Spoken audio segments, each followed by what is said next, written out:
Halo semua, Ed Creeper lagi di sini. Terima kasih ya buat para psikopers tercepat yang langsung komen padahal lihat video aja belum. Ada Dede, Regina, Anjas, Selfie, Robi, dan masih banyak lagi yang menjadi penonton tergercep di minggu ini. Tak lupa juga saya ucapkan terima kasih buat para penonton silent yang selalu nonton tapi gak pernah komen. Keluar kalian sekarang! Baiklah, untuk video kali ini Ed Creeper akan ngasih klip dan review sebuah film bertemakan sisi kopatan berjudul. So, buat yang penasaran tonton sampai habis. Jangan lupa sedekahin hype-nya biar channel imut ini semakin berkembang.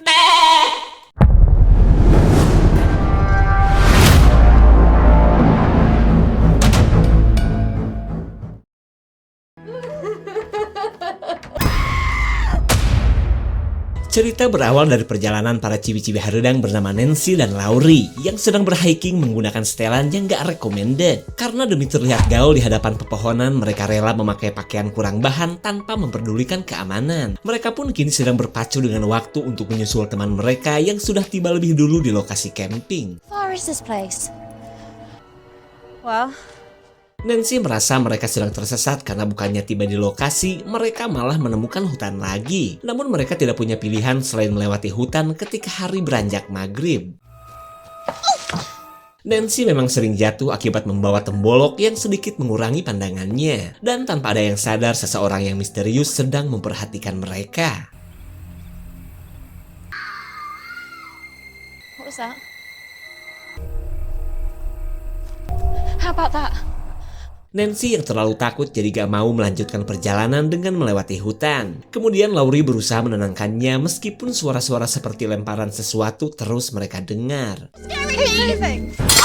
Kali ini giliran Nancy yang harus menyelamatkan Laurie setelah temannya ini terkena jebakan binatang. Lalu ia berusaha membuka jebakan meskipun gak semudah membuka bumbu Indomie. Okay, on 3. Nancy memang berhasil menyelamatkan Laurie dari cengkraman jebakan. Namun si pemilik jebakan punya cara lain untuk menangkap mereka. Laurie buru-buru kabur setelah melihat kematian Nancy di hadapannya. Bahkan ia terus berlari meskipun kakinya masih mengeluarkan darah.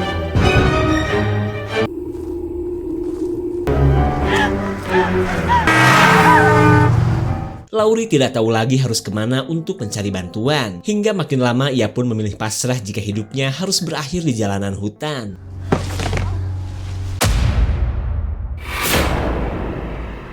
Selang beberapa saat, sepasang suami istri melewati jalanan hutan tempat Laurie pingsan. Jalanan hutan yang sepi jelas membuat pria bernama Adam yang akan mudik benar-benar ngantuk.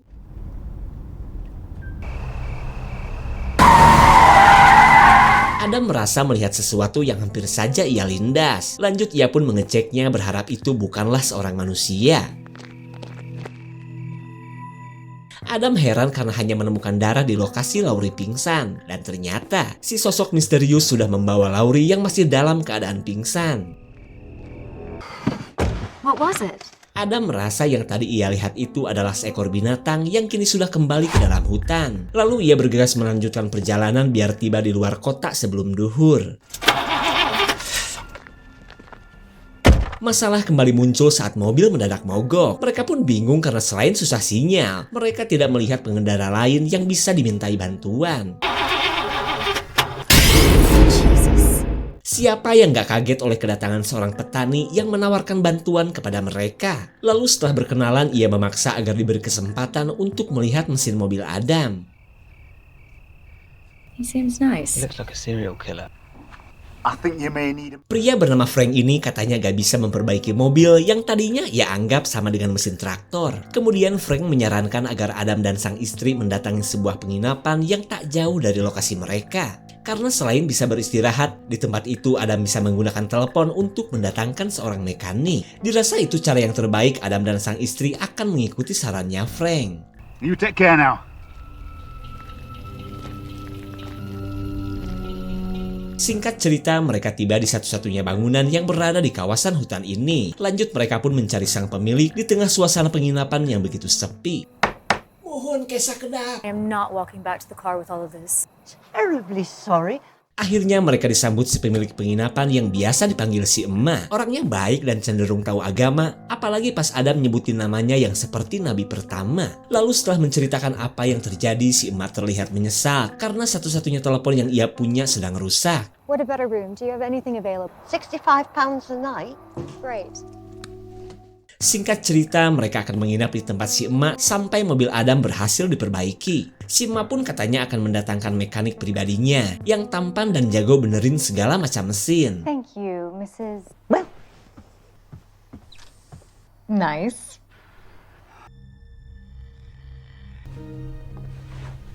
Setelah beresin barang-barang, Adam ingin nyebat dulu sembari menghirup udara kebon. Lalu ia bertemu seorang pendaki bernama Boel, yang tak lain adalah temannya Laurie dan Nancy. Ia pun memberitahu lokasi tendanya di tengah kebon, plus kedua teman cantiknya yang sampai saat ini belum juga datang. Lalu Boel mempersilahkan Adam ke tendanya jika ingin bersantui dan menikmati bako happy yang ia punya. You want to smoke something with a bit more of a kick?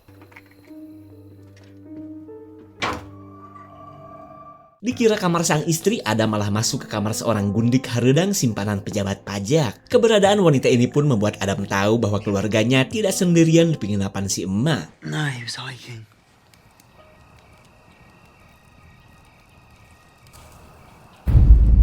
Untuk pertama kalinya, Frank si petani melihat keberadaan orang asing di tanah miliknya. Lalu ia menyuruh Boel untuk memadamkan api dan segera pergi dari hadapannya. Be nice to just go from place to place.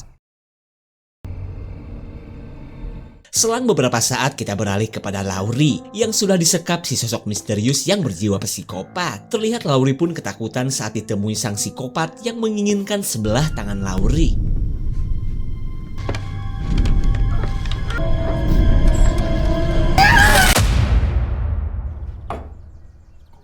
Di keesokan paginya, si Emma ditemui sang anak di tengah kesibukannya melayani para tamu. Di saat itu pula, Robert si mekanik tampon akhirnya datang atas panggilan si Emma. Kemudian ia langsung menemui Rachel yang kebetulan sedang sendirian di kamarnya.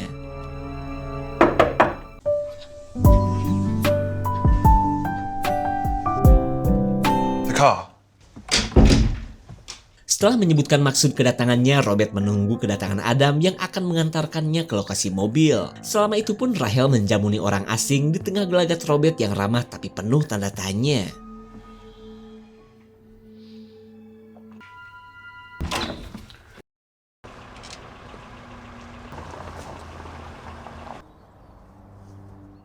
Engsel lahar Adam langsung berotasi saat kembali melihat si cantik Mona yang akan berenang. Adam pun makin betah tinggal di sini di tengah hubungannya dengan Rachel yang sedang mudah cekcok. We're just making conversation, that's all.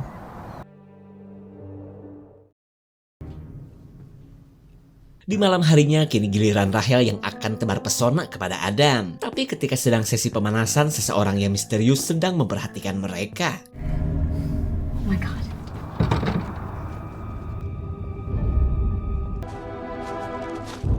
Adam mengira orang yang mengintipnya tadi adalah Mona. Akan tetapi wanita ini menyangkal karena yang dilakukannya cuma jalan-jalan pakai cosplay anak buah Dajjal. Di sisi lain, Laurie sudah dibungkus kantong plastik setelah sang psikopat mengambil sebelah tangannya.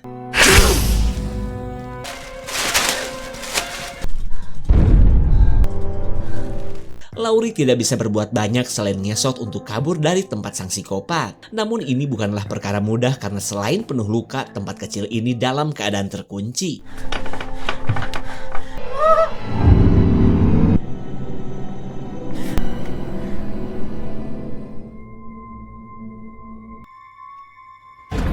Listrik yang tiba-tiba matot membuat Adam langsung ke tempat si kering listrik. Dan entah perbuatan siapa, Adam pun sadar bahwa seseorang telah dengan sengaja mematikan listrik penginapan.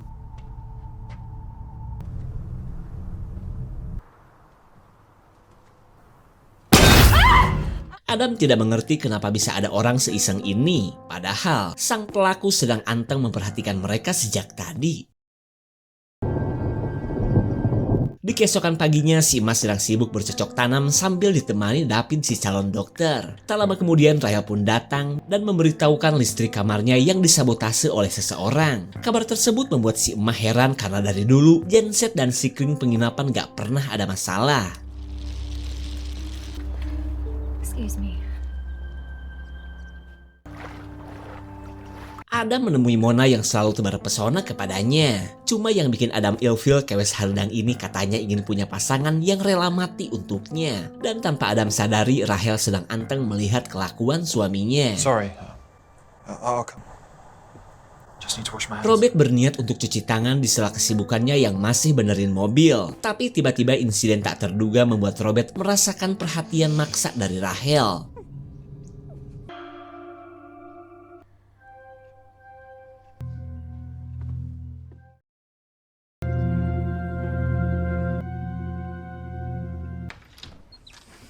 Talking with Frank out there, and he was Why? Singkat cerita, Rahel berniat pulang ke kampungnya setelah melihat kelakuan Adam yang sempat godain Mona. Cekcok pun tak terhindarkan karena menurut Adam yang dilakukannya gak lebih dari say hi saja. Her, that I love you. Kata-kata indah dari Adam sedikit pun tidak membuat Rahel tenang. Hingga Adam pun memilih pergi ke lokasi tenda Boyle di tengah hutan. Shit. Hello? Oh, David, you Siapa yang gak kaget oleh kedatangan si David yang seperti juri? Tak lama kemudian mereka melihat kepergian Adam yang sedang menuju hutan. weak around women.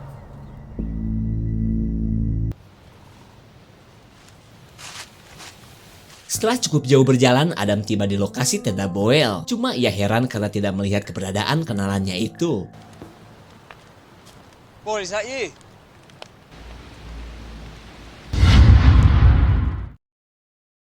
Entah siapa yang baru saja mendatangi Adam. Sementara Rahel yang cuma dengan anaknya mendengar seseorang yang ingin masuk ke kamarnya.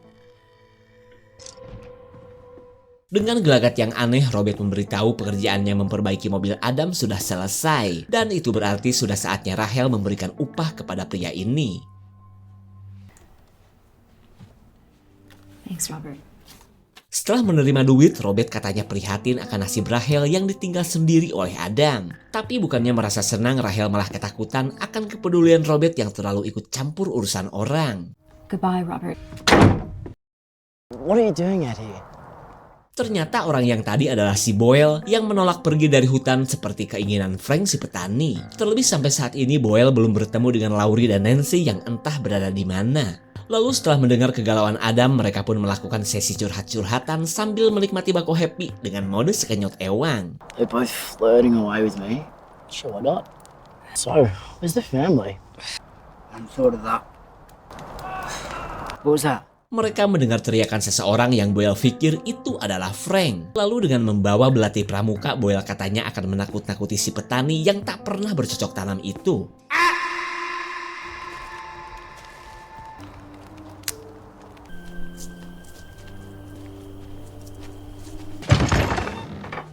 Pencarian yang dilakukan Boyle malah membawanya ke lokasi tempat kedua temannya disekap. Boyle pun bisa mendengar suara Laurie yang sedang menggedor-gedor pintu. Boyle tidak menyangka menemukan kedua temannya yang sudah dalam keadaan seperti ini. Lalu Boyle akan memberitahu Adam sebelum lanjut menyelamatkan kedua temannya. I can do it right back. Boyle keburu dituris sang psikopat hingga membuatnya tewas seketika. Lalu kini giliran Laurie yang akan menyusul Boyle ke alam baka. Adam bisa mendengar teriakan Laurie yang akhirnya tewas di tangan psikopat. Lalu dalam keadaan teler ia mencari tahu apa yang sedang dilakukan Boyle. Okay.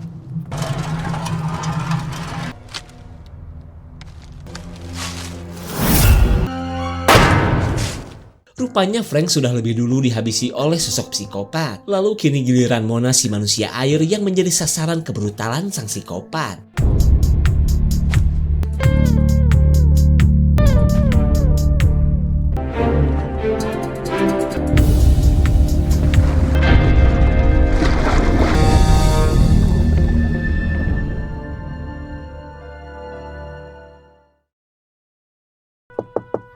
Come in. 2 jam kemudian, Rahel menemui si emak untuk menitipkan anaknya. Karena ia akan mencari keberadaan Adam yang sampai saat ini belum kembali. Lalu Rahel menceritakan cekcok antara ia dan Adam, yang menjadi awal dari kepergian suaminya itu. Dan untungnya si emak dengan senang hati mau ketitipan anaknya Rahel. He'll be safe with me.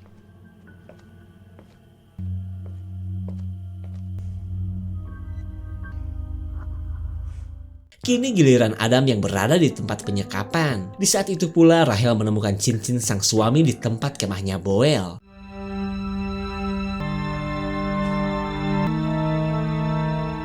Rahel merasa sesuatu yang buruk telah menimpa suaminya. Lalu ia dikagetkan oleh kedatangan Robert yang jelas membuat Rahel ketakutan.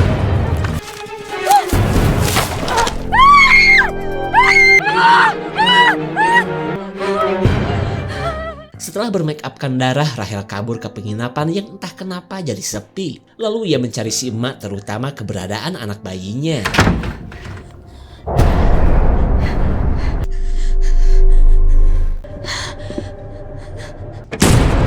Open the door! Rahel merasa Robert adalah orang yang telah mencelakai suaminya. Akan tetapi Robert menyangkalnya dan menyebut kedatangannya ini semata-mata merasa khawatir terhadap Rahel. Please, Rachel, you got...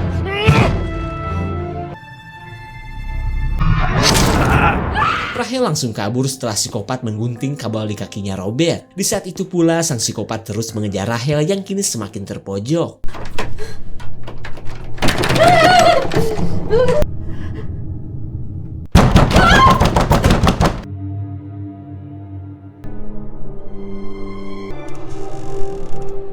Rahel merasa sosok pembunuh itu sudah pergi. Lanjut Rahel pun mencari keberadaan anaknya yang ia pikir masih bersama si emak.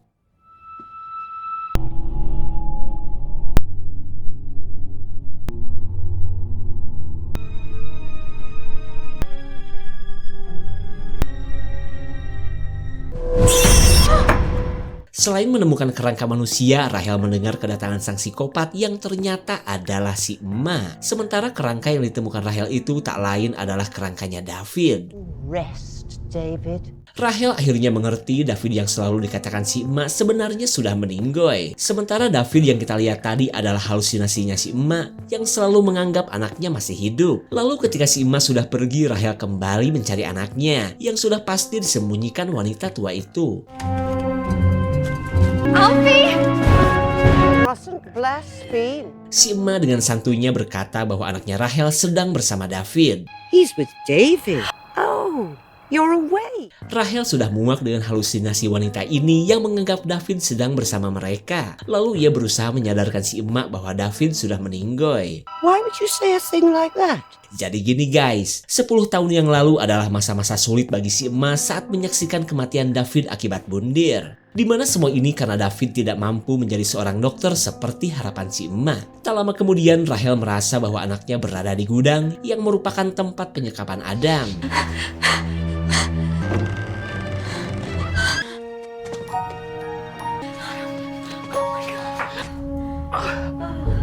Rachel, the baby. Si emak berkata pembunuhan yang ia lakukan semata-mata untuk menuruti perintah Tuhan versinya sendiri. Lalu di tengah ancaman si emak, Rahel disuruh untuk menghabisi salah satu orang yang ia sayangi. Bebas, mau anaknya yang masih orok atau menghabisi Adam yang jelalatan. Keadaan ini membuat Rahel tentu saja bingung. Lalu Adam menyuruh Rahel untuk menghabisinya saja, hitung-hitung sebagai balasan atas kesalahannya selama ini.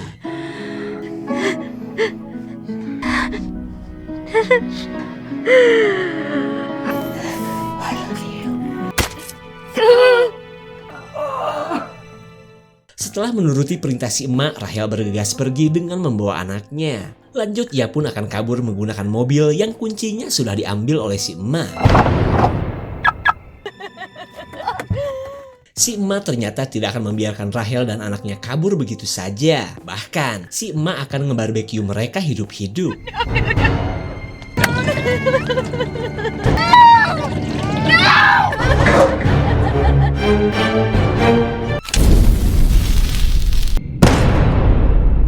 Untung saja Adam yang masih hidup keburu datang dan membuat si emak ambruk. Tapi sebelum kabur, si Rahel malah ingin romantisan di waktu yang gak tepat. Are you okay?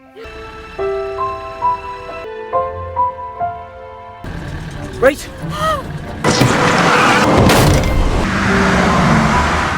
Mereka akhirnya bisa kabur dari kelakuan si emak yang nyusahin banyak orang. Tapi apa kalian yakin si emak sudah tewas? Seperti biasa, kelakuan psikopat yang kita lihat berawal dari kepedihan, kekecewaan, dan kehilangan mendalam yang membuat si emak menjadi kena mental dan cenderung gelo. Apalagi ia merasa bersalah terhadap David yang memaksanya menjadi orang yang sesuai dengan harapan si emak. Kalau sudah begini, nyusahin banyak orang deh. Seperti yang dialami oleh Adam dan istrinya. Tapi berkat perjuangan dan keberanian mereka, pasangan ini pun berhasil selamat. Lalu si emak, tenang guys. Mungkin orang yang berada di penginapan adalah si Robert yang sedang mencari bantuan. Sementara si emak gak mungkin masih hidup setelah ditampol sekop dan ditampar bemper. Segitu saja untuk klip dan review kali ini. Terima kasih dan sampai jumpa. Take me back to a place where I felt at home. Take me back to a day when we weren't alone. Take me back to an age when the world felt small.